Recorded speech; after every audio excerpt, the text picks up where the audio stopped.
আসসালামু আলাইকুম। আমি আজকে পাঙ্কাশ মাছ ভাজি করতেছি। এটা হলো পাঙ্কাশ মাছ।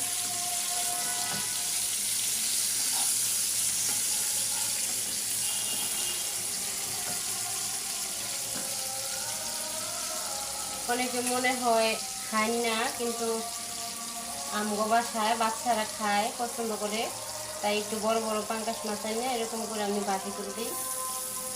একটু সাথে পেঁয়াজ দিই, পেঁয়াজ দিলে পেঁয়াজ ভাজি আর মাছ ভাজি দিয়া খায় বাচ্চারা।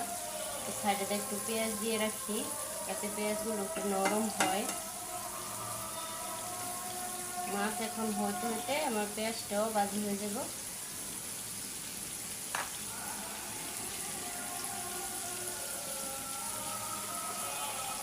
পেঁয়াজের মধ্যে একটু লবণ দিয়ে দিব আমি।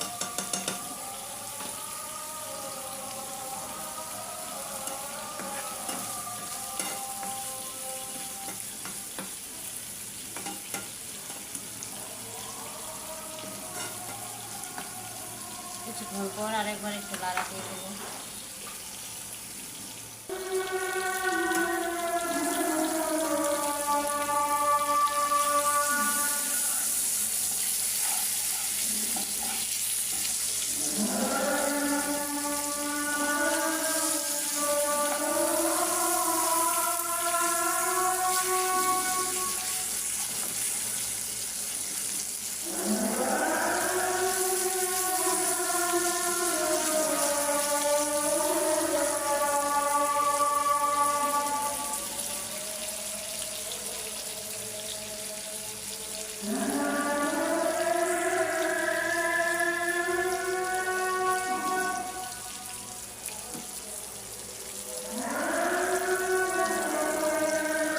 আল্লাহ হাফেজ।